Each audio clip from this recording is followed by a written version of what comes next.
For some reason, you're so low. I think it's my volume. I'm good. How are you? I'm You're what? There's an echo. Girl, what you want me to do about it? Hold on. Let me just come out. It might be me. Hey, let me get my microphone. Hold on. No, I mean, you never used the microphone before. I have, but today's special day, and I don't want there to be any situations. So how are we going to fix this? I'm going to come back in a second. If you guys could just please don't leave. Your Tasha's going to stay on. She's going to give her intro. And I'm just going to be right back. Welcome, everybody. It's Or Not Podcast. I am Tasha Mack. I am one of two. There is more than one of me or one of us. So we were having some audio issues and we are back in action. I am going to bring my sister back in. Is this better? Is this better? It's a little bit better. It's a little bit better. I think we should just keep it the way it is because the echo was on my end and now I can't hear it. Okay. Yeah. So we'll just keep it the way it is. No one's really here, so it's okay. I'm trying to get these messages out to these people. Too. Once we get started, I usually start as well, so it's okay. We'll get it together. Yes. So today's definitely a Monday. Well, it is, but it's a Monday that we have been anticipating, right? Yes. It's a Monday we've been anticipating. I've been anticipating our guests. I've been anticipating the Monday before my birthday. Just lots of special moments. I get to spend, 3 or 4 days with my absolute favorite people in the world. So I'm a blessed girl. Oh, that's me. I'm in that? Yeah. Look at Marquita. Yes. Marquita probably sometimes am not one of her favorite people. Who, you? Yeah. I'm Why? Look at her face. We're sisters. Marquita knows. What is it? What is it that makes you not a favorite? Sometimes I'm sure I'm not a favorite. But you're not giving me a narrative for this. You're giving me no information. Why? Because it doesn't matter. You brought it up though. You know that, right? Well, here we are. And what did you tell the people who you were? Yes, I'm Tasha, and I'm part of people. I don't know, man. And honestly, today the good news is they can play all this back for all I care. It's fine. it's fine. It's fine. Let it be. Let's just. Yes, we're gonna definitely let it be. Look at Marquita's face. We don't care. It's just not like the name. We do not care. We are literally, to be very honest with you, this is episode 59. So when you talk about episode 59, we don't care, honey. They will catch it on the replay because we're gonna replay this Joker this weekend. So yeah, I'm gonna just send this to. I hope if I haven't heard from you in months. Don't take offense. I'm just really trying to get my views up. I think you should support and you should subscribe to us as well. But anyways, tell the people who you are. I'm Danny. I'm her little sister. What do we do? What do I do? We do public relations, content marketing. This is turned into a commercial. And a podcast because you never know who might be up here. Yeah, that's true. That's true. We got a big ticket item today. We got a big boss in the building today. So I'm very excited. Me too. I did want to make an announcement. If you're coming in, please come on in. First of all, did you see Marquita's comment to you? So anyway, look at her face. My sword is dry. I feel like I'm disappointed you. I don't know for me. You said what? I don't know what she expects. She already knows me. She knows me almost as well as you know me. She does. She's really good. It wasn't. I didn't make it like that. I was telling Shantina, who knows me really well, I was like, the only person who knows me really as well as you do is Marquita. I was like, it's really amazing. Come on in, Horatio. Welcome. So yeah, I wanted to announce that we She have a can new tell when I'm segment. reading. She can tell when I read the message. My shoulders went back down. Okay, back to business. I didn't read it, but I like to make an announcement, an or not Okay. announcement. So we're adding a segment to our show. It will be a every other week segment. Marquita doesn't even know this, so this is new to everyone. It's called Charles in Charge. We're super excited about it. Charles was on our last episode. He's gonna come on. He's gonna breathe some positivity or some realness into y'all, and just talk about whatever the hell he wants to talk about. We thought we needed, believe it or not, we needed a little male presence. And so we added a little male presence to the show. Not too much, but he'll be here every other week or so for a small amount of time. We're not cutting Marquita. We're just lengthening the show. So the show will probably be a little longer on those days. Charles will bring a nice little flavor that I think that we all need. Because for some reason, people tend to think that this is a woman's show, meaning only it's for a woman, by women, only women should watch, and that's not the case.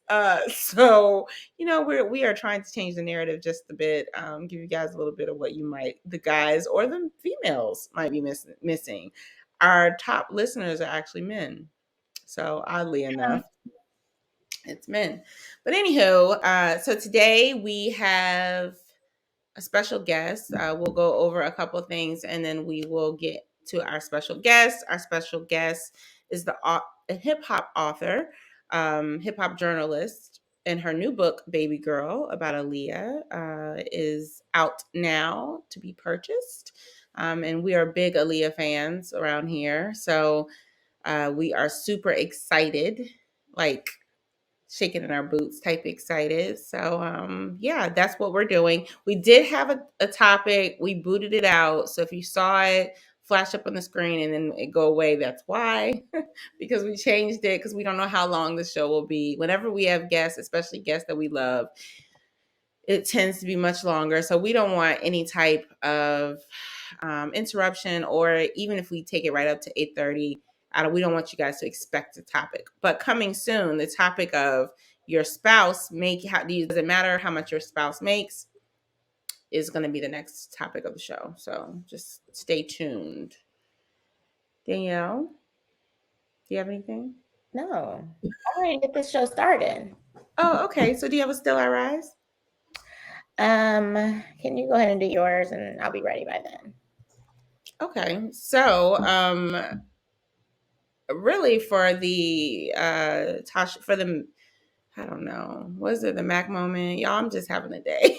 Just having a day. For the Mac moment, I want you guys to respect people's opinions about this vaccination thing. This deals with health. So this is why I'm kind of touching it here. I think it's important to understand that everyone has their right to do what they want to do. And I think it's crazy. This vaccination storyline is shaking up families, friendships, and some more stuff. And it is affecting people's jobs. So we understand if for some reason you were against the vaccination and now you're for it. Well, you're not for it, but you have to take it because you need to keep your job and your livelihood. Then it is what it is. You know what I mean? It's end of story. I mean, it's really your choice. Mm-hmm. Yes, if anyone's coming in, you are completely in the right place for the interview for Kathy. She should be on about 8:00. So if you want to stick around, hang out with us. We do Right. moment, which has what's wrong. Sorry, so for some reason the link was on. Sorry, guys. Oh. So we do Mag Moment, which is about fitness. We do Still I Rise, which is about social injustice. And then we bring on Marquita in about 5 minutes for hot topics. So for anyone who's just coming in, this is kind of where we are. We're Or Not Podcast. Hang in there, guys. You said what? Just hang in there. Yeah, just hang in there. She's coming. Kathy's coming. But thank you for tuning in. So let's see what else you got, Danielle. That was it. I just had a public announcement, a PSA about the vaccination. Of course, I love that. for my own personal reasons. For our Still I Rise today, we're going to talk about the nation's largest Black-owned mortgage company decided to expand to increase Black home ownership in the U.S.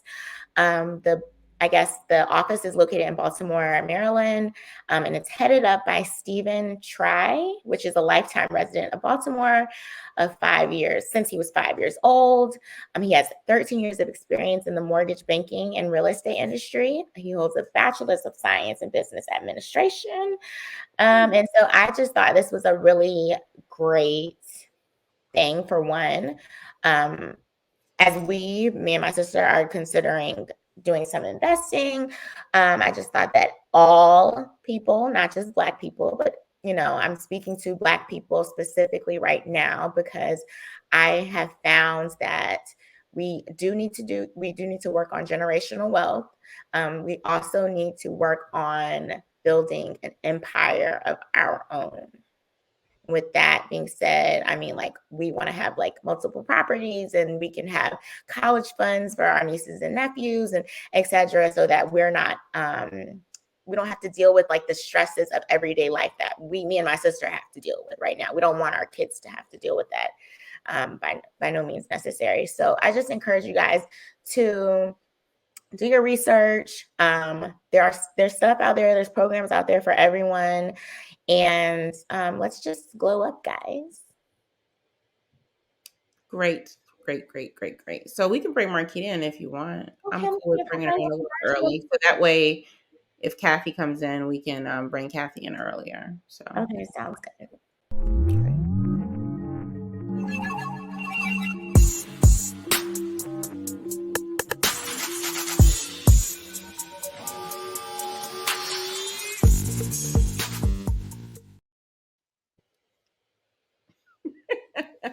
Hey. Wait, we can't. There you go. I was on mute, y'all. It's that little oh my God. I am so glad I changed my shirt. Why? Did you twin? Were we twinsies? Oh, that would be cute. I so had on the same freaking shirt. Danielle, what did I tell you? I was like, I should just keep a Jackson shirt on and put a jean coat on and call it a day. That's what I said. Y'all know me. I get ready from the waist up 30 minutes before the show starts. Me too. If you see this party and the waist from the waist down, you guys will not be happy. Exactly. I got on slippers and sweatpants. It looks real good up top. It's giving real. I work from home below the waist. Up top says it's time for a nap. At the bottom says I work from home. Party at the top, bedtime at the bottom. Mine is more like homeless at the bottom. But hey, there's different strokes for different folks, So I'm rocking my Janet Jackson shirt today because she announced that she's coming out with a documentary on Lifetime to mark her 40th anniversary of her self-entitled album from 1982. So it's going to be on Lifetime. Lifetime, don't you play with Janet Jackson. Right. Lifetime you play with Michael and that whole Flex Washington thing. And we still trying to forgive you for the Aaliyah story. Lifetime, he looks so bad. Flex looks so bad as Michael Jackson. Lifetime, don't you mess this document. Flex Washington? Flex Washington, yes. Jackson. Google it and put this picture up. It's bad. Google Flex Washington as Michael Jackson and pull this picture up. And I'm gonna tell y'all right a long time ago. Not real. Yeah, hold on, guys. Continue, Marquita. Lifetime. This is a 2-day 4-hour. See how they play with Michael Jackson right there? Just the first picture alone. Lifetime, you got a big ass comeback. That's horrible. But you know what? Tanika makes a very good point. She says she can't forgive them for what they did to the Aaliyah story. That Aaliyah story was trash. It's been going on. It's been going on. They started with this whole. They're horrible. Right. That's why I said Lifetime. Don't you mess up Janet Jackson. This is Yeah. a 2-day, You 4 feel like they hour redeemed event. themselves with the R. Kelly situation? Like you feel like because they came with that whole surviving R. Kelly thing. So I feel like, but see, that wasn't even, that was a documentary. So No, like whose story? They did another they story. just did one. They just did one. I can't think of who it was, but they just did one. Here's the thing. I don't even waste my time and watch them anymore because I feel like they're gonna be trash. Janet Jackson been in the game too long for her to let Lifetime do her like they did her brother. So is it a documentary or is it like was it the Clark sisters? The Clark sisters wasn't bad though. No, it wasn't bad, but it was another celebrity that I feel like Lifetime just did another celebrity. Was it somebody recently? They did Whitney again. But yes, they did Whitney again. Did they do a Bobby Christina story too? Who knows? Everybody, because we're not wasting our time watching it. That's what's happening. Sorry, Lifetime, do your damn thing for Janet Jackson before we be mad. Now we're gonna be mad. So wait, real quick. I'm a big Janet fan. We went to the concert together. So, is someone going to play Janet, or is she just going to be talking about her life? I don't know. She just hit us with a little teaser. So nobody can play Janet. It's not a good idea. That's what I'm saying. Like this whole thing about playing, like the people who played Aaliyah, like these people that take these roles, it doesn't. I think they just be so happy to get a job that they just be like, yes, I can play. Because I'm pretty sure Flash Washington played Michael Jackson after Homeboys and Outer Space probably was canceled. Really? Girl, I don't know. I just make this up. I don't even know what that is. He was in his, juvenile vaccine. What group was that? Like, what year was that? Because I think Nail was like a kid. I don't know. What is this? What is this? Space Cowboys? What was it? Space Cowboys. What? What was Homeboys in Outer Space? Oh yeah, Homeboys in Outer Space. It came on UPN, which is now. She never seen it. Right. That's what I'm saying. You probably didn't even know that CW used to be UPN. So I did know that. Thank you, because Moesha used to come on UPN. Who used to come on it? Moesha. Okay, yeah. Okay, they used to call it. I don't know if they changed their name to the CW because it used to be called the Underpaid Negro Channel. That's what UPN used to stand for. That's what they said UPN used to stand for. So, but they changed it to the CW, and now that whole lineup is just gone. So. Okay, let's move on. What's the next thing? Right. So, first, y'all know I came on with Janet Jackson shirt, but I wanted to start off with, something nice and easy. You know how I do. So, RIP to Michael K. Williams. Great actor. We know him from The Wire. He actually started out as a background dancer, which I thought was amazing. And so you can see like different videos of him dancing and stuff like that. And I just love Black man joy. So he was getting it, y'all. But yeah, so RIP to him. Everybody know who he is. And so yeah, that was like my only. I had to bring it back since we haven't seen each other. Yeah. We weren't here last week. We weren't here last week. So yeah, that's right. It's a holiday, y'all. It's a holiday. We were here, but we weren't here. We weren't here. So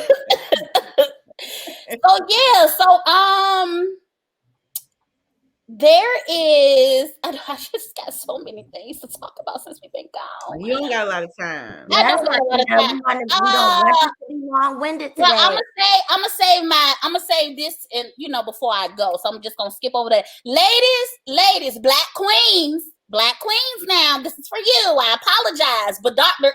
Umar Johnson is off the market. Don't cry, ladies. Don't be upset. Nobody was checking. He got 2 wives. He got married to 2 women. That sounds right. So he's currently off the market. I'm not sure if any women was checking for him, but ladies, he's now off the market. You can, you know what I'm saying? You're no longer going to be the first lady of his school. I'm sorry if you had dreams of that, but he is now taken by 2 lovely queens. Moving on. So there was a lot of controversy over a few men this weekend. So I'm just gonna put them all in a group, and then I'm just gonna fry one. And I'll tell y'all why. So Lil Nas X and Russell Westbrook and Kid Cudi all came out to show us their attire. And they were, the internet was kind of in an uproar because they were all wearing skirts. But at this point with Lil Nas X, I just feel like he's trolling, and his trolling is winning because everyone is getting upset with everything that he does. He pops up pregnant. I just want him to know that for one, that's how you know you don't have you can't get pregnant, and you need to go ahead and stay out of that and mind your business, because most pregnant women can't take their bellies off and perform at the VMAs. Cardi B had to perform with her pregnant belly. You do not get to take yours off. You should have had your belly on at the VMAs if that's what you wanted to do. So I was actually kind of offended by that it. he didn't perform with his stomach. No, I was. You don't get to take your pregnant stomach off when you feel like it. That's all I'm gonna say. I'm offended by the belly because it's a thing. Like, it's not that easy to get pregnant. So there's women who That's true, try to get that's pregnant. a real thing. Yeah, there's women who try to get pregnant and they can't. They have to go through hoops to get pregnant. Then there's the women like myself and you who we've been pregnant, and I don't mean no harm, and I love y'all, the women who love being pregnant, but that shit is for the birds. Okay, there's nothing great about, to me, I didn't enjoy being pregnant. There were some moments that were kind of cute that I can go back to. But other than that, like swollen ankles, being nauseous in the morning, and then here goes this little boy who wants a belly on it, wants to walk around like he's pregnant. Like, come on, man. That's not fair. He looked, even though he had my favorite color on, he looked a damn mess at the VMAs. If you want to put... Wait. And then Barack Obama sent him baby clothes. I was really disappointed. He don't know what's going on. Barack Obama just trying to be like, hey y'all, I'm still here for my black people. He don't know what's going on. Somebody told him that Lil Nas X was having a baby, and he said, "Oh, let me send him something." Because I figured that's just like, I think Barack Obama, he just trying to stay in the loop. He looks stupid. And before y'all try and come for me and be like, "Oh, you just a hater. You mad because you can't wear it." I'm really not mad that he could wear it. But if I was skinny, I would let you put stupid shit all over me. But this right here was just not. It's giving me Prince, Purple Rain. No, it's giving me like. Yes, because look at he has like a mullet going on. I know Prince probably never had a mullet. Y'all see, look, this is what it's giving me. Harriet Winslow. I don't know what season this is from, but it's really giving me Harriet Winslow. So look, right, real quick, I'm gonna be honest, Marquita, you just like summed it up. He's trolling, and it's working. It's working. No, it's not that picture. You gotta go. She's wearing purple. She got that same. He looks like Rick James. That's who it is. Rick James. What it is. Somebody said Randy Watson too. Yes. However, I don't know Randy Watson. Is that Sexual Chocolate? Sexual Chocolate, everybody. From what? Coming to America. Sexual Chocolate. Oh, I didn't know that was his name. Oh. I've seen. So we all know not to play for Black Card with Danielle. What?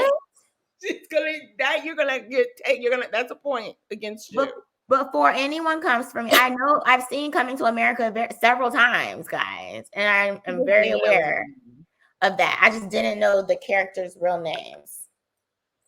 Okay. It's okay, but I'm just saying, like, the thing about it is, like, with him trolling and stuff like that, of course, nowadays, people think that all attention is good attention because all attention does bring them money.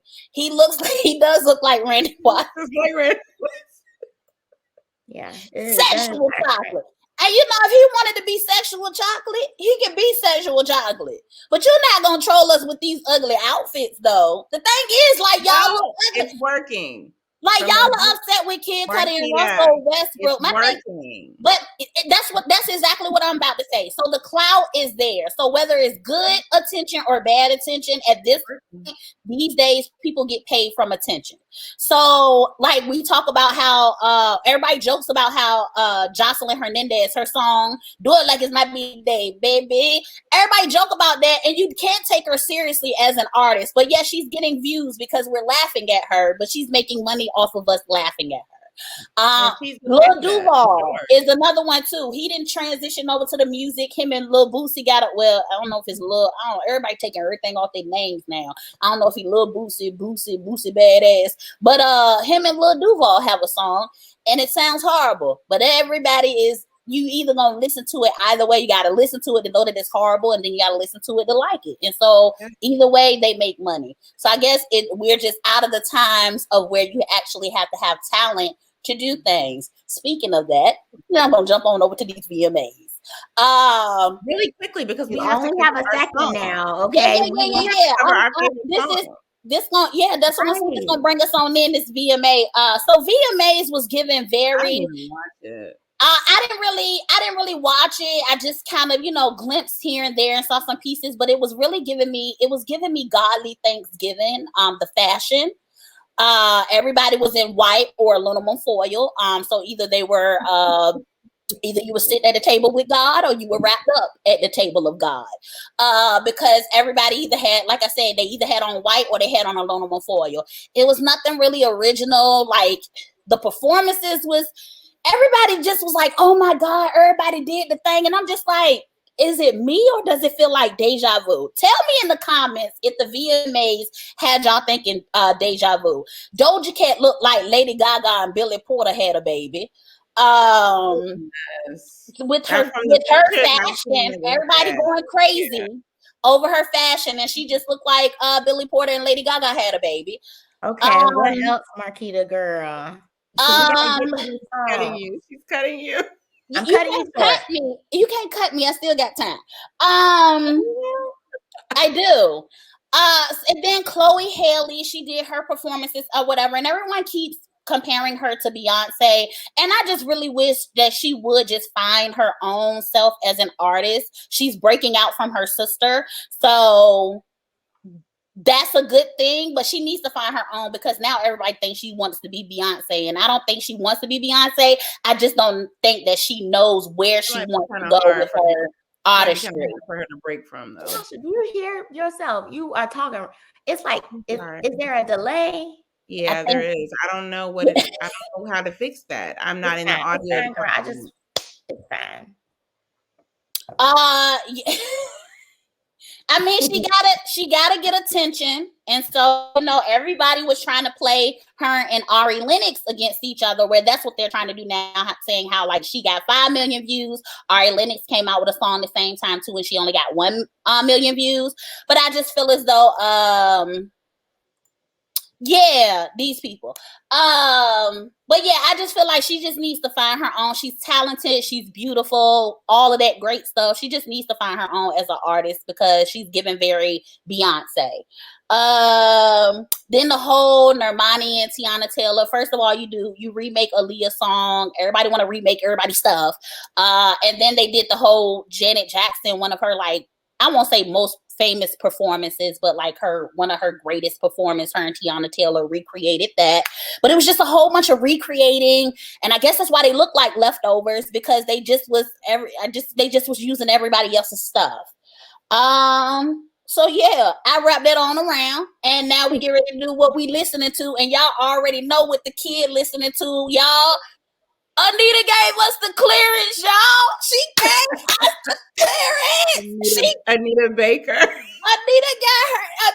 gave us the okay, y'all. So I don't even. You see how there's no. Hey Siri, play Anita Baker. I don't even. There is no specific song. There's no. Wait, real quick. So Anita Baker was not on Apple Music, and now she is, or it doesn't matter.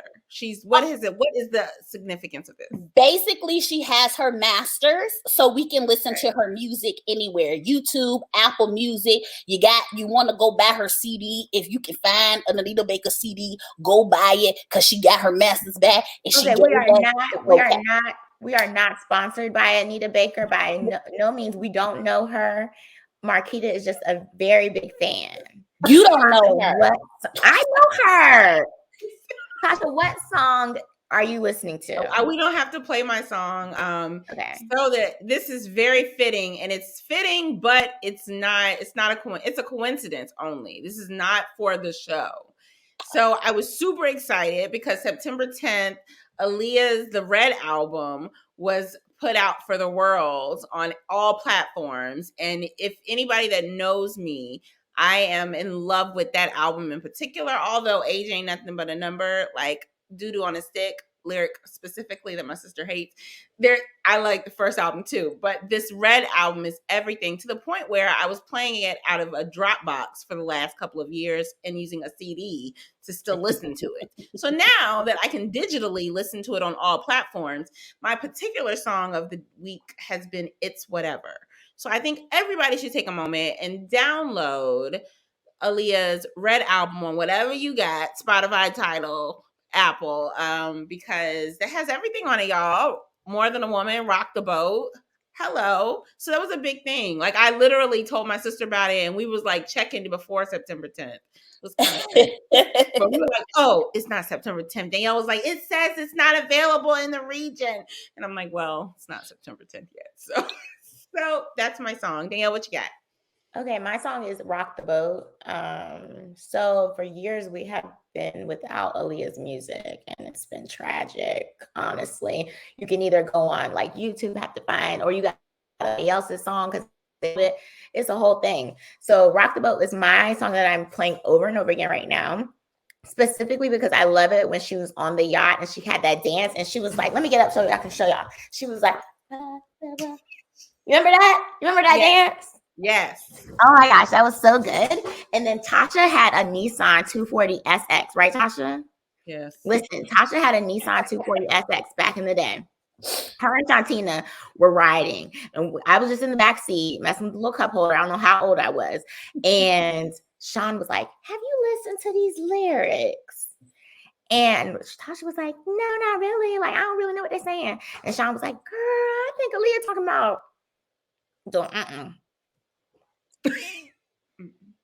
So I was like, and I probably was, how old probably was, like maybe 14 I don't or know, something. 14. Yeah, but I was like, oh my goodness. And I was just saying it along, like I was doing and I wasn't. And it was just very interesting.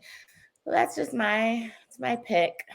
Story time with Danny. But yeah, that's my time. So y'all ladies have a great evening.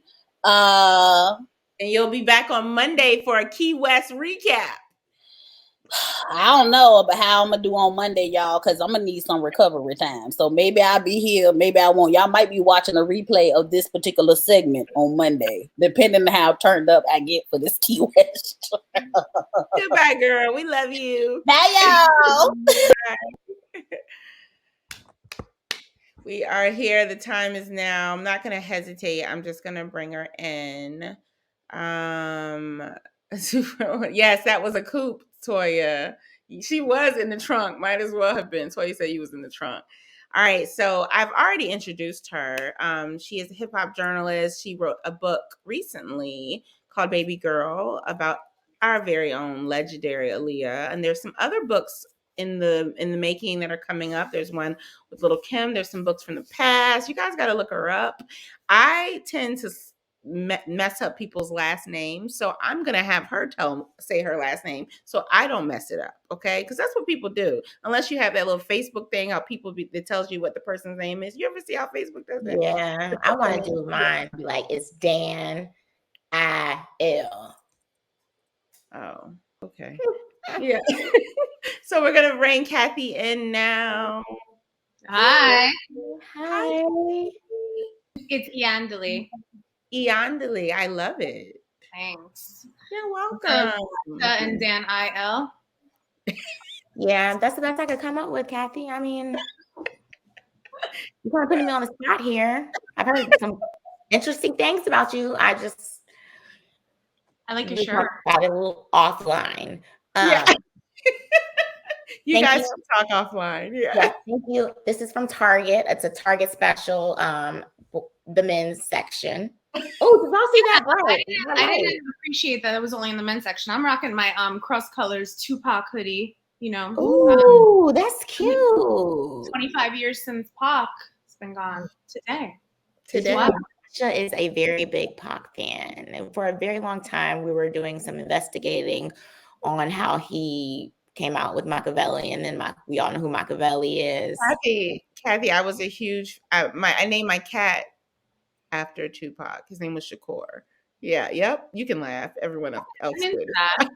What was that one? What was that one thing that one song that it was probably from one of the million releases that happened after he died. And when you listened right in the beginning, it said, rest in peace to Biggie Smalls. And I was like, he's still alive. I knew it. You know. Oh my God, I played it a million times. Or what about the one where you if you hear it, they're like, if you listen at this, and this, you can hear him say, shot me. And it's like, what?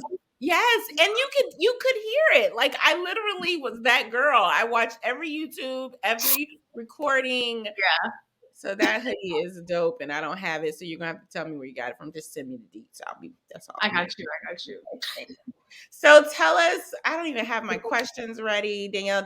I've talked to Kathy. So do you want to start this off? So because I might just take over. So I mean, you go ahead. I have the questions. Just give me a second because I have been spamming people. And now where I sent it is like Danielle is all the way down here. Okay. Okay, so first of all, tell us what made you want to tell the Aaliyah story. You know, I think as an Aaliyah fan, right, like as literally like a fan, I call myself a day one fan because I was watching MTV when Back and Forth premiered. So like I literally call myself a day one fan. And I had always just been a fan of Aaliyah. And then when I became a journalist, about 5 years later, I kind of made it a point to just consistently write about her and document her journey, even the impact that she had after she passed away. And 20 years later, it just got to this point where we started to, especially in the absence of music, right? In the absence of music, we started to get to this point where it became less about Aaliyah, and her impact was obvious.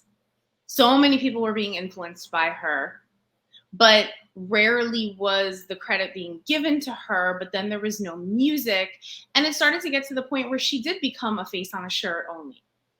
And I made this book to kind of just remind everyone of the person, the human behind all of it all. And also just like this combination of this incredibly strong woman who became an icon in her own right, and then created music that became a standard for pop music. And like the book was like combining those two worlds. And just as luck would have it, after the book released, her music started streaming. So I consider that part to be divine timing, because it was just like, you know, I have like the props with me. I'm like, but it was one of those things where, you know, and I didn't want to end the book at her passing. So I do go into the 20 years later and all of the incredible fans who like kept her legacy alive, you know? So that was my big reason. It was just really to tell the story for those who didn't know about the woman on the shirt. And all Aaliyah fans, you know, any fans of music, we grow up and sometimes we become the people who get to write about it or film it or paint it, right? So when I was speaking to the fans, that's when it kind of came together. I was like, wow, we're just all kind of brokenhearted in our own way, right?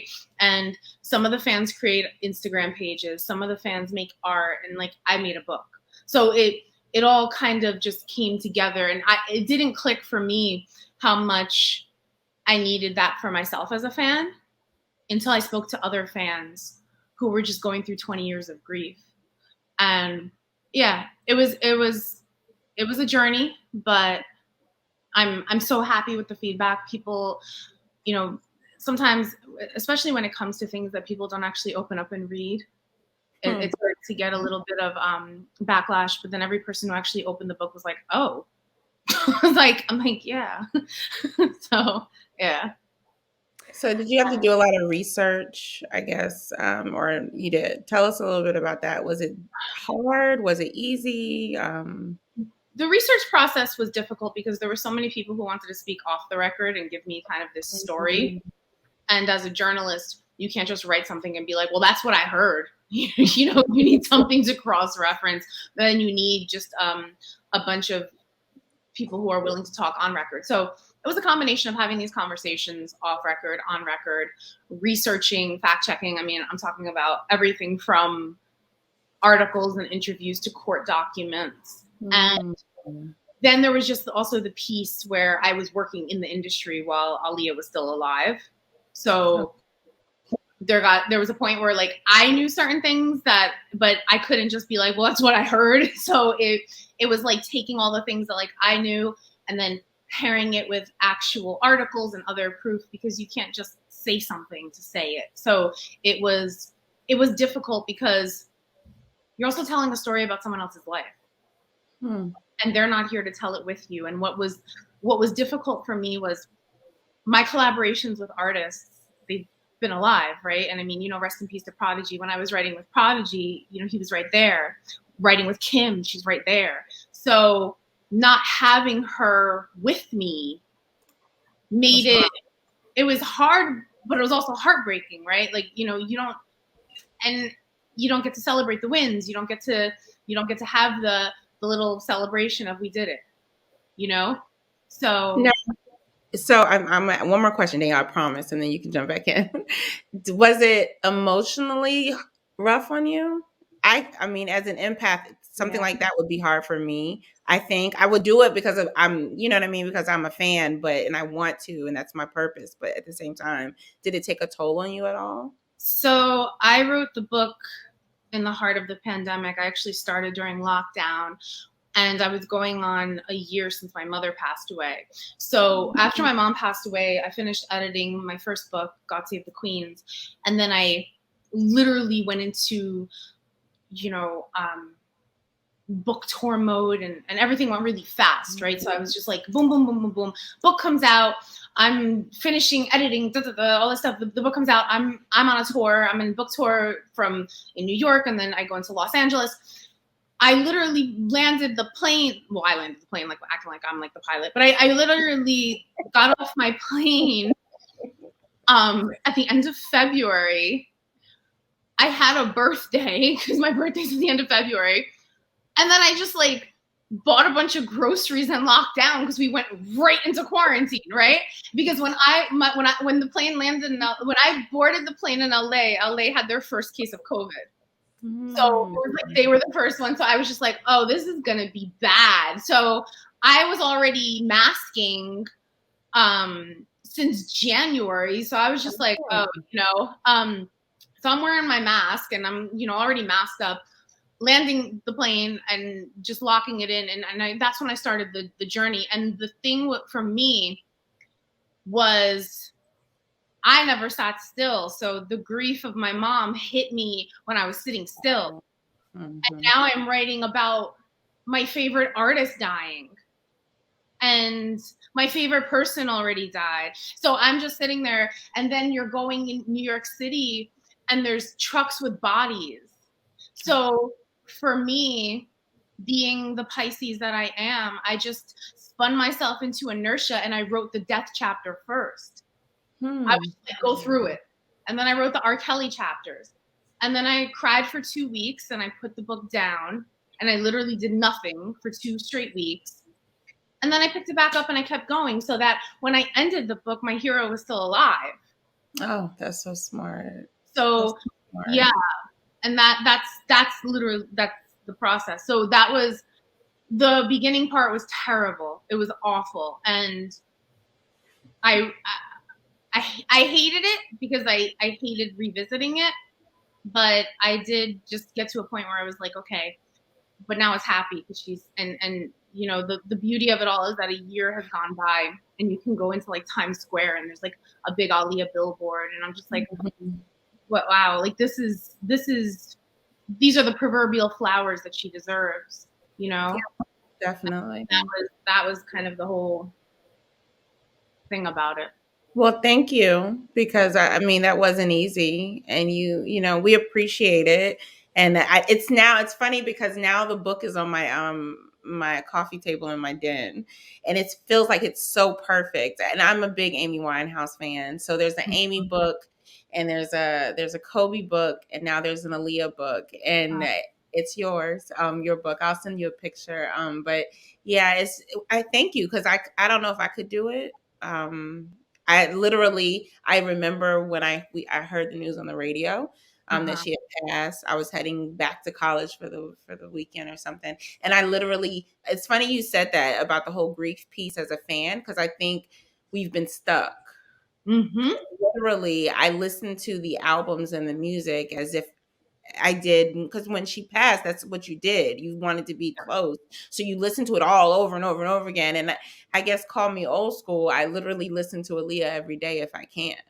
And so I think it's kind of because, like you said, we've been stuck. We've been given like bits and pieces and nothing to really like close the chapter. So thank you. Not to mention 9/11. That kind of just gave us no time to grieve. That's true. Yeah. No, Because right. 2 weeks, and it was like, all right, America's in a crisis, and you're just like, oh, damn, like, right. That the whole happened. thing. It was just wild.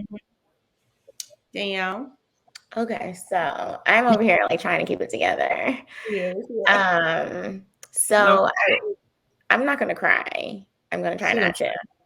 No, don't do that. Like, we can do this. Like, we can. No, let's not, because I put a whole face of makeup for you, and so did I. So first, I want to say that I just realized that I was in middle school when Aaliyah died, so that's why I was trying to figure out like what age I was, because 9/11 happened when I was in middle school, and so then the only reason why I know who Aaliyah is because of my sister.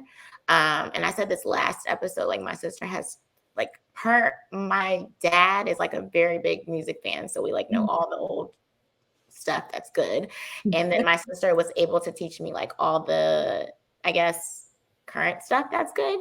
And Aaliyah was like a staple. It was like Aaliyah, Biggie, and she just really didn't push Tupac on me. I don't know why, but it was Aaliyah and Biggie that she was like, this. Yeah, she was like, this is what you're gonna have to like. And so I definitely agree with Tasha and you when you say we weren't able to grieve. First, I didn't even know what I was grieving for. I didn't like I remember sitting on our couch and MTV News. That was when they had MTV News came on. My mom was like, Tasha is on the phone. Aaliyah passed away. And I don't know, Tasha, if it was before or after you got the tattoo of your sign on your wrist, just like Aaliyah. Oh my gosh. Yeah. And so I was like, my mom was like, and I was like crying. I think I was like crying for my sister. Because I was listening to her, but it wasn't like I had a CD. Like I've never had an actual copy of an Aaliyah CD. And yet I know the words. I don't know how I know the words. So I'm just assuming that it's because my sister played it all the time. But I'm having a hard time just like listening to you talk about the process. Just because I'm like an emotional wreck anyway. Usually it's like I'm like that, but this week has been really it's been tough rough this week. I don't know. So my question is, what are some challenges that I guess you were concerned about or that you faced while writing? Yeah, that's like my biggest question, I guess. Well, the biggest challenge is doing it right. And doing right by Aaliyah. That's first and foremost. That's I had one goal and one goal only, and that was to protect her.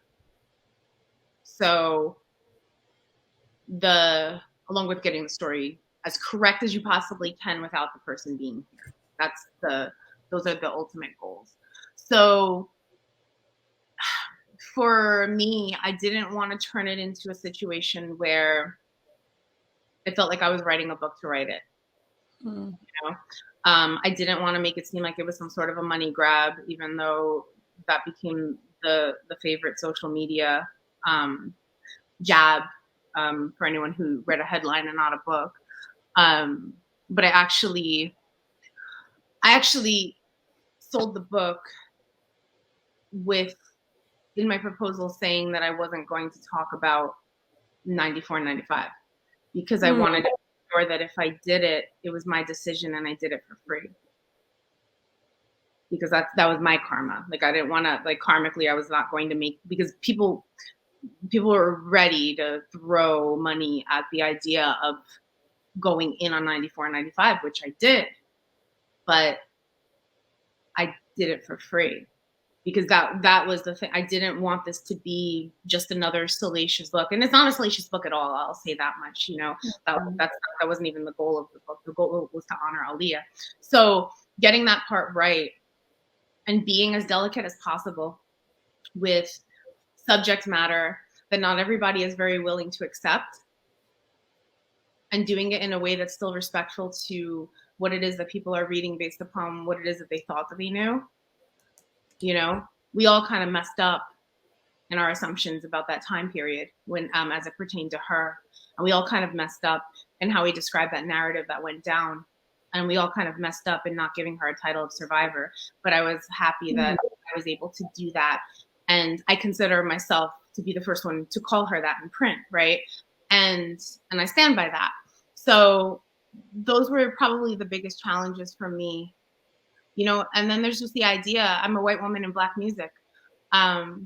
It's not, I don't want to make trauma porn for, you know, I have to, I'm respectful and I love this culture so much, but I also don't want to come across like some sort of voyeur who's making this, these books to cater to some assumed like fascination with trouble. If anything, I'm on the sidelines documenting it to highlight all the strength, because that's something that we never do, especially with Black women.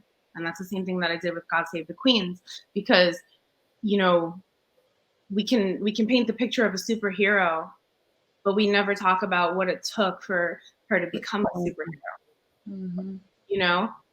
And yeah, so I had to just be as careful as possible, and I tried to do that, and I wanted to be as respectful as possible, as I have been over the last 20 years of you know, writing about hip hop and R&B and everything. But you know, you're not always going to get it right, you know. It's and I tried as best as I could. That's and people have told me that they like it, and they told me that I did right by her, and that was the goal. Like I just wanted her, I wanted Aaliyah to be okay with it, you know.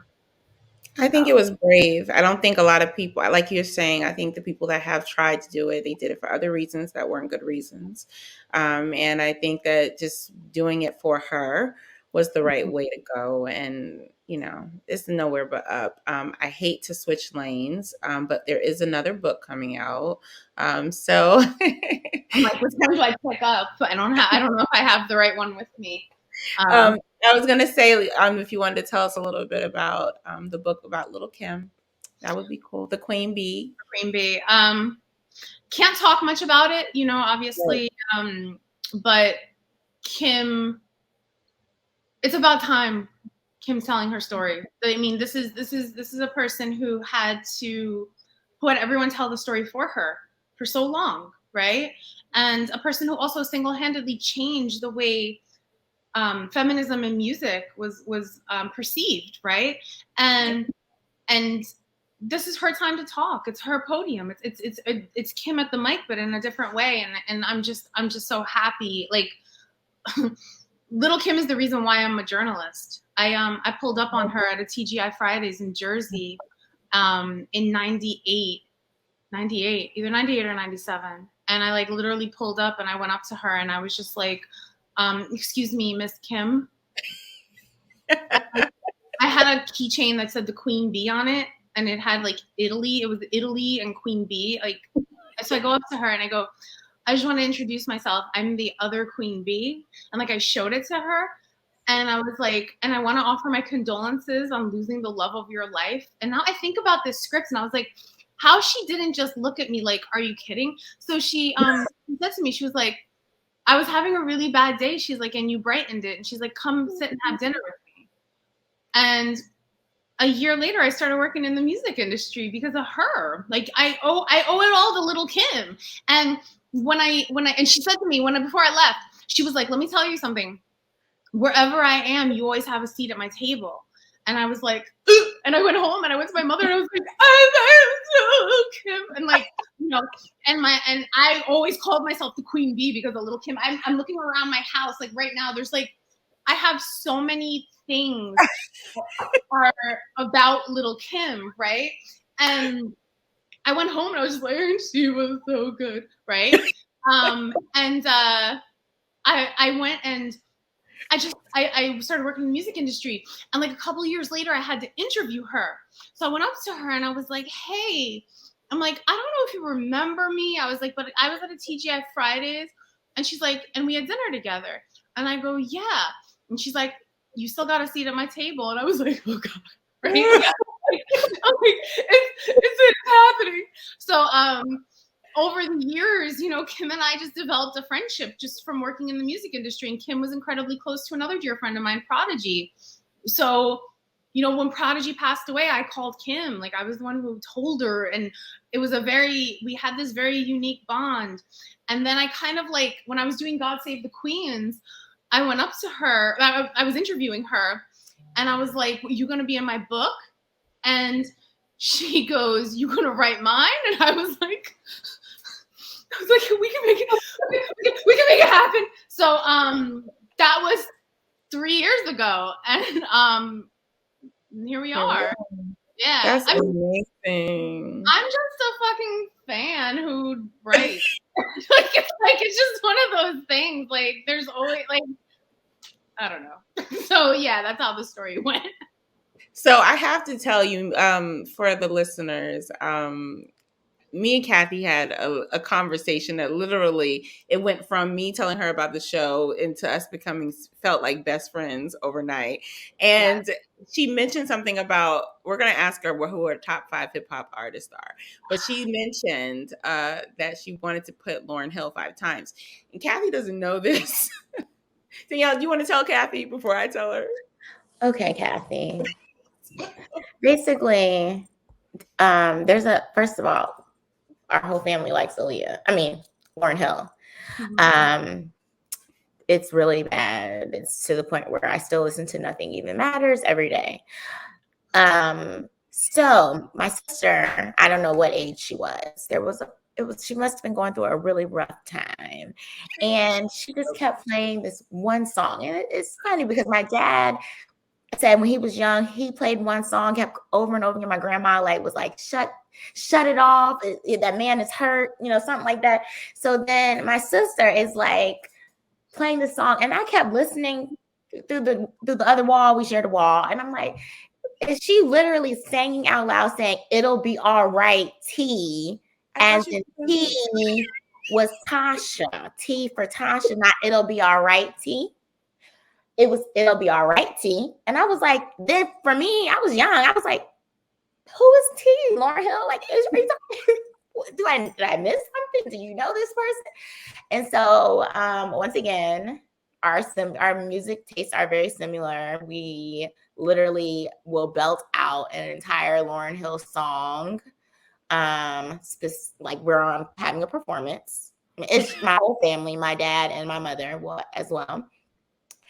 And yeah, Tasha's obsessed. So then when you said that, when she told me that, I was like, did we find our tribe? Like, is she Are we having this is the thing? I think this is the thing.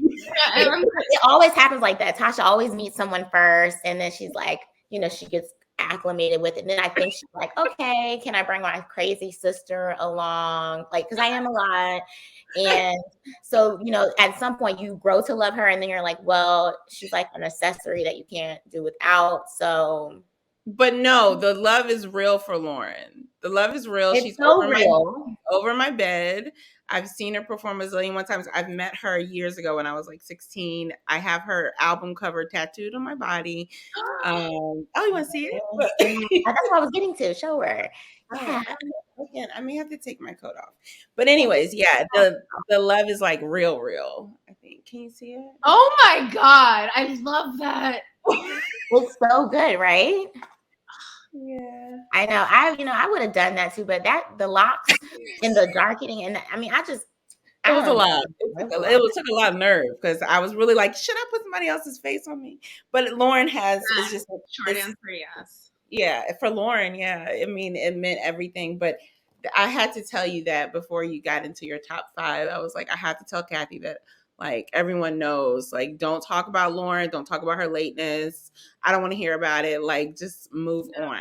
Listen, we go into rooms and we're like, hey, these are several things we're not going to speak on. Chris Brown beating Rihanna, we're not doing that. If it's a political, like a corporate America job, we're definitely not talking about Jesus.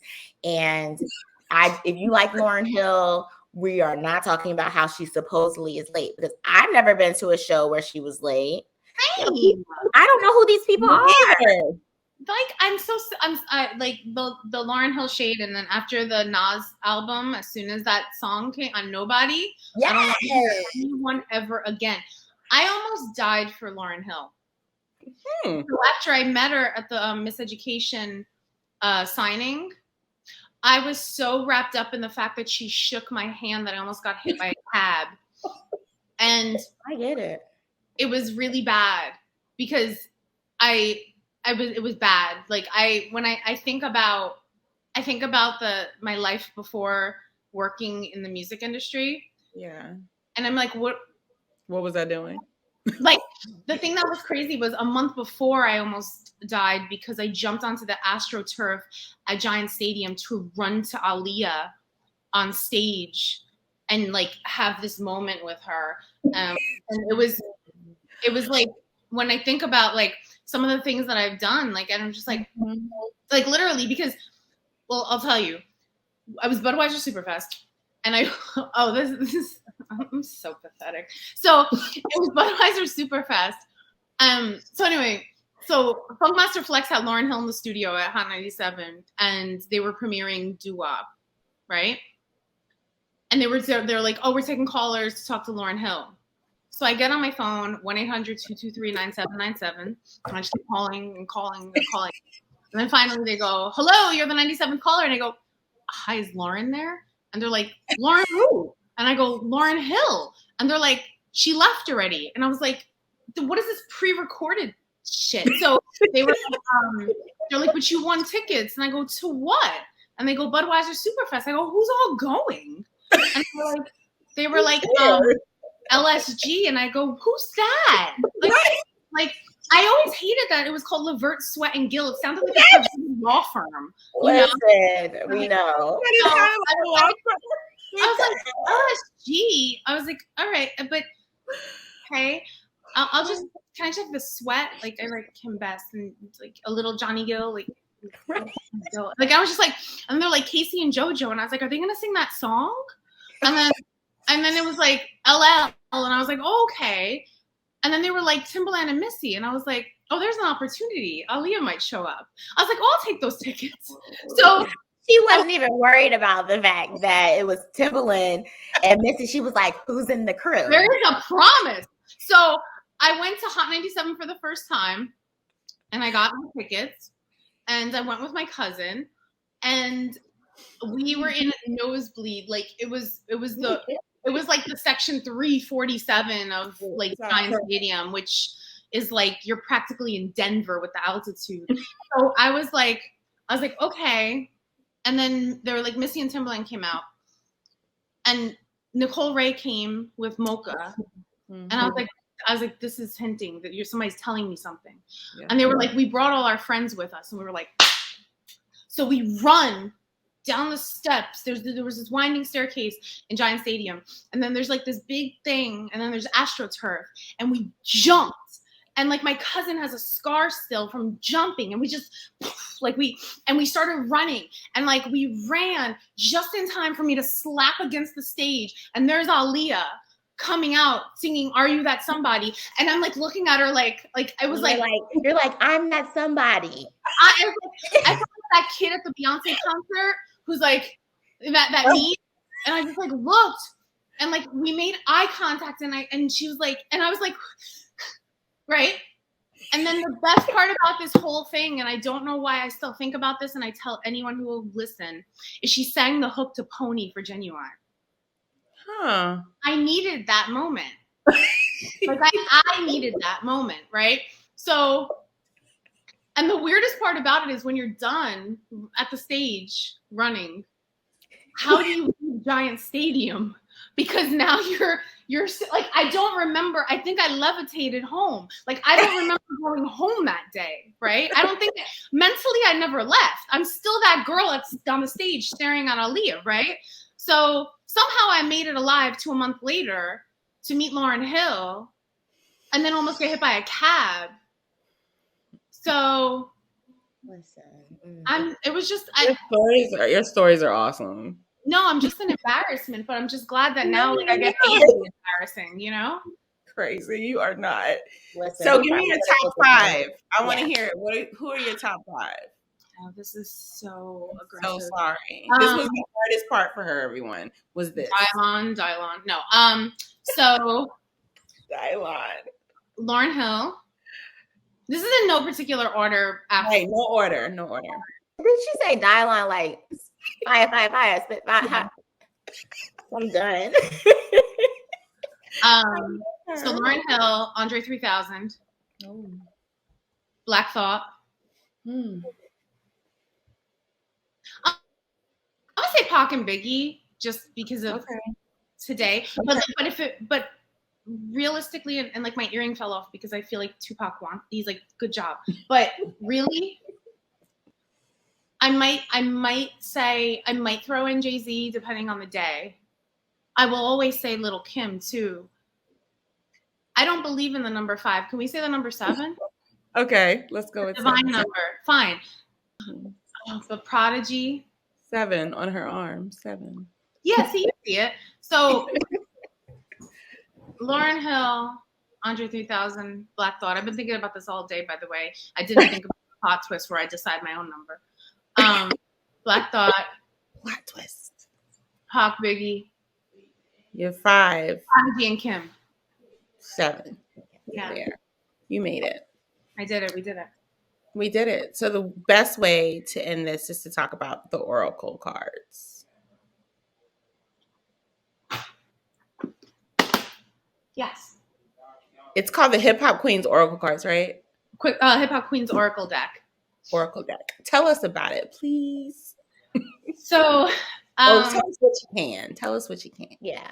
So basically, I've been reading cards for about 6 years now. Not my own, of course. And the reason why I actually did this, it's based on God Save the Queens, right? Okay. Because what I realized with the book was, and this is God Save the Queens. It's out everywhere. Books are sold. Putting my marketing degree to use. So the thing about the Oracle cards, what I came to realize with the book was every female pioneer in hip hop has brought an attribute to the table that as fans and listeners we take with us, right? And it's a thing that like we connect to on a different level. It becomes the thing that becomes our source of strength in that person, whatever that may be, right? So, you know, maybe you're listening to Miseducation to pull a particular feeling out of you, right? To connect with it. And I started to realize that I was like, there's something there in like kind of like the idea of the divine feminine. Like there's something there in what you were getting from our favorite artists or, you know, representatives in hip hop and even just like R&B, you know, hip hop adjacent, you know, all R&B especially. So I really just made a deck with the incredible Monica Ahananu. And I did a deck of cards and then I wrote the guidebook and offered up what the takes were of inspiration. And the thing about my little tarot pouch, I used to hold other cards and I hold mine. So, but better be doing it. There's like, it's like a whole guidebook and it offers just, you know, inspiration. But then I also did a couple things where it's kind of like almost like a fun game where, you know, set your tone for the day, your 3 artists. Then it can also be, you don't have to necessarily, people find tarot and oracle and a lot of the metaphysical aspects of both, and crystals and the moon and everything. People sometimes get scared of these things. So I also just made sure that the deck was highly functional just for a hip hop fan, where, you know, who would be your ideal collaboration? And I'm throwing down 3 right now, and it's Jean Grey, Janelle Monáe, and Gangsta Boo. Like, and then, you know, talk it out. What does that sound like? You know what I mean? Like, so it doesn't have to necessarily be setting a tone for just your day, but Bam, do you have anything else for Kathy? I know I want to tell everybody to make sure they pre-order all this good stuff. The Queen Bee book, the Oracle, and if you don't already have the Babygirl book, this is the time to do it. Follow her on Instagram. Go to her link tree, get everything. Can people still get the autograph copy for Aaliyah? Is Kathy frozen? Yeah. We were doing so good too. Kathy, can you hear us? At least she looks good in the. There she is. She's coming back. Yeah, slowly. You can get autographed copies of Babygirl still. Okay. Perfect. Okay. Kathy, do you have any lasting words for us? Okay. Can you hear us? We can hear you. We just can't see you. Right. No. No, I think you're coming back. There she is. Am I back? Almost. What did you do? Did you move? Did you dance? What did you do? She did something. She changed something. Right. So while she is coming back to us, I'm going to say thank you. I hope she can hear us. Thank you, Kathy, for coming on. Thank you for allowing us to even be a part of this journey of yours. We're now like a small piece to this very massive journey. And thank you for like just deciding to come on our soon to hopefully be big podcast show, just speaking that into existence. And I mean, it's just a very big deal for Tasha and I to have someone with such determination, drive, and I want to say is the word gusto? I don't know. Sounds good. Sounds good. So gusto, I don't know. Kathy, you just seem so down to earth, and we can appreciate that. And I think the biggest thing that we can learn from all of this is that go after your passion. She's back, yes. Go after your passion. I think that we can all take that lesson from you, even though you didn't say it directly. I'm feeling like that's what you're giving. And that, I don't know, I could just probably go on and on. So I won't say anything else. I'm just appreciative and so grateful. No, thank you so much for having me. Sorry I was frozen. I didn't move. I really was just sitting right here. It's but okay. No, I just really I appreciate the love, and yeah, I'll read your cards whenever you want. Okay, not on here. Okay, Tasha, go ahead. I'm here for it. Look, let's say everything happens for a reason. I truly believe everything happens for a reason. And you were on the Tyson's Vibe show. Tyson is a very yeah, he's our podcast bro, as we call him. So when I saw it, I was like, I have to reach out. And we had to go First through. She was like, no, Kathy, let's be honest. First Tasha was like, sends me a message. Kathy was on Tyson's show, and I was like, okay. And so then she's like, Kathy is the lady who made the Aaliyah book, and I'm like, okay. So what are we waiting for? She's like, I don't know. Should I? And I was like, listen, my whole thing is, I love to say this. What do we have to lose? Like Trump said, what do we have to lose? No. That's Absolutely. that's who you chose to quote. That was your YOLO moment. That's always my YOLO moment, because I'm like, it's a ridiculous statement, but like literally, it kind of tells you like, what do you have to lose? Like, at least try. Well, the thing is, I think everything has like divine timing, and everything happens for a reason. Like I said, because I don't know, I literally just sent her the rundown for the show, and I literally I told Danielle, I was like, we were texting like I had known her for years, and she was I mean, literally, I told my best friend this morning, I was like, yeah. So Kathy was like, yeah, I was at listen, Kathy. I was at church all day. I was wrecked from church. I mean, I was just boohooing in church. I mean, it was bad. And then I get home and Tasha tells me what your all's conversation was about. And I mean, I lost it. She broke down. I'm a cancer. I'm a cancer, so I'm so super emotional. I can't keep it together. You know, I usually put a tough face on, but sometimes I can't. And I just couldn't deal. And I'm like, when did all this happen? You were at church all day and night, Danielle. I was like, I was, girl. And she could have texted me. To be fair, she did mention that she was going to give you the rundown. Well, she also gave it, Kathy. Fair, it was a very like, I was like, it was a moment where I was just like, okay, so I gotta just tell, yeah. Because I already had to sleep with my lights. My apartment is 750 square feet. You guys are so and I had to sleep with my lights on. Already, my Georgia power bill is too high for a 1-bedroom apartment. So last night, I guarantee you, it's probably gonna go up $20 more because I'm probably gonna have to sleep again with the light on, which is part of the reason why I haven't bought the book yet. I'll be very honest. Because let me tell you, hold on, Kathy. I'm just being transparent here, girl. I have a hard time reading things that really stick in my brain. So, for example, I love like learning about Anne Frank. My mom bought me the book, and the book stayed in her closet. Yeah, and I never finished reading it because I literally cannot like that. You saw me like I was literally over here crying. I was over crying when you were talking about mess, and it's like I can't keep it together. I'm literally not going to be able to sleep tonight because it's just too much for me. I can't deal. I used to, when I was a kid, I bought by myself using a check from my mother's checkbook.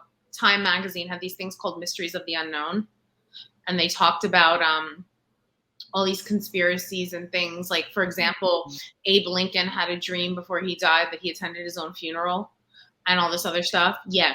So I bought the entire collection, read it, and left it in my hallway. And my mother was like, what is this? And I was like, well, I bought this with your credit card. With your checkbook. And it can't stay here. And she was like, what? So then I made her donate them. Like go terrify the library, right? Like I made her donate them, right? As an adult, I went back to the used book section we have at this big Barnes & Noble, and I repurchased the whole thing. And they're in my office right now, and I can't bring myself to open them because I know I'm going to leave them in the hallway of my apartment complex. I just know it. But so speaking of that, I have a question. This is very off topic. Have you ever heard about John Lennon, the one that's living now, that it's not the real John Lennon? Wait, what? So basically, get this, Kathy. John Lennon was in a car accident from the Beatles. He was in a car accident a long time ago with a young girl. Mm-hmm. I'm not sure who she was. Null and void. They died. He died. He supposedly died in a car accident. There's a whole documentary on it. Still to this day, I cannot sleep. Sometimes if I ever think of John Lennon, mind you, I don't even probably know a Beatles song. But the fact that John Lennon is now this imposter going around acting like John Lennon with that. That guy. Yes. Oh yeah, no, I don't like that. No. They said that they couldn't sell America because it was going to ruin all of those girls' lives. And my mom was like, "Yep, that sounds about right." We were real bad over the Beatles, and so I was just wondering, had you heard about that? No, but I know who you're talking about. That gentleman who walks around. I don't like stuff like that. It makes me uncomfortable because it's just, but I will tell you this. Close your lights. Don't when you do stuff like that after the conversation that Tasha and I had yesterday, keeping your lights on means you're going to scare people off. So leave them on. Yes, Kathy. That's what I'm trying to do is scare people off. Thank you. I don't know, Kathy. There's a conversation that has to be had later. So Dan I want everybody to know my business. Dan I love that for me. Say that again. I like Kathy. I feel like that was a moment. No, don't like. No, Kathy, we'll have to start a group chat. We really can't do this. Okay. Yeah, don't be lights on person like that. Yeah, I try to tell her don't be lights on. Okay, she says that, but she's not. She lives in a house with somebody else. I live in an apartment with one person, and the other people outside those doors, I don't know them. You know, I have an Edgar Allan Poe doll, of course. I don't even want to see that. It's probably scary. Yo, like I have to make him. He's in my office, but like when people, I can't. I kind of want to get him and scare you. No, please, Kathy. Kathy, I will literally. You know, we could.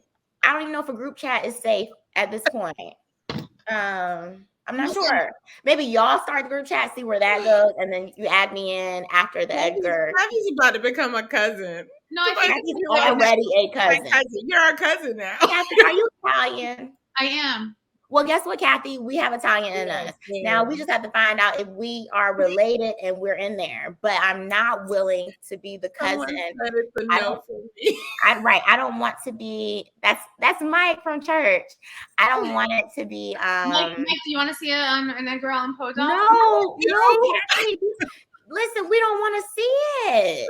Let's live on the edge, YOLO, right? No. Donald Trump said. No, I have to sleep tonight. I couldn't sleep last night. No, don't you want to just see it? Don't you just want to see it? I don't really want to see it because you know why? This is a recording, Kathy. And what if one day I want to come back and watch this? Now I'm going to know that at 45.29 seconds, I'm going to have to fast forward to 55 seconds. It's too much. This is I'm not prepared, and I'm just putting it out there. I will, really appreciate it if you respect my boundaries and extend a little grace. Why am I so? Kathy, can you take a picture of your doll and send it to me? I'll send it to her. Already know. Please. Like I have to go into the office to get it, but you already know. Yeah, please. When we're done here, just send me, and then I'll somehow sneak it into that. You won't send it to me. Don't send it to me, Tasha. I will not talk to you until it's time to go on our trip. I'm not playing. Anyways, let's wrap this baby up because Chick-fil-A is closing soon, and I didn't cook, so okay. I need to Well, Kathy, did we already ask her if she has? I don't know. I've had so much fun. Do people call you Kathy? I feel like we should call you something else now, like a family name. Cat. Of course, it was going out right when she gives it again. No, it's gone. You're back. You're back. What did you want to call Kathy, you? Cat, whatever. Cat. I feel like Cat is appropriate at this point, but not for you other people that are watching. She's Kathy to you. She's not. Okay, she's just Cat to us. Oh my God. Tasha, do you have any last words? No, I have nothing. Okay, well, we might as well close this out with Cat. Maybe Kathy can come back on and talk when Queen Bee comes out, because I'll have to go Yes, do that. So, we'll do something like right after the Oracle cards come out, because then we can talk Queen Bee and we can talk Oracle cards. Okay, perfect. That would be great, because people were really interested into the whole Oracle card piece. So they like her. But she's Kathy to you guys. So basically, I just want to say first and foremost, thank you for coming on the show with us. Thank you for just spreading all this good love and history that everyone should know. If you are not following us, to our viewers, if you're not following us on YouTube, I don't know what you're doing yet. If you're not following us on Instagram, I'm not sure. You should be intentional with your follows. And with that said, we are on every podcast platform, all the fruits and vegetables, Apple, Spotify, BET, Ebony, I think, and some others. Wherever there's a podcast, cast the pod, please cast the pod.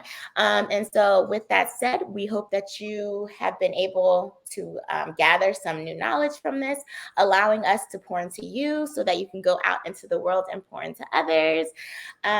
We hope you guys have an amazing week. I feel like this was a great start, and just kill it. Just kill the week, guys. Bye. Thanks so much, Kathy. We love you. Bye. So much. Bye.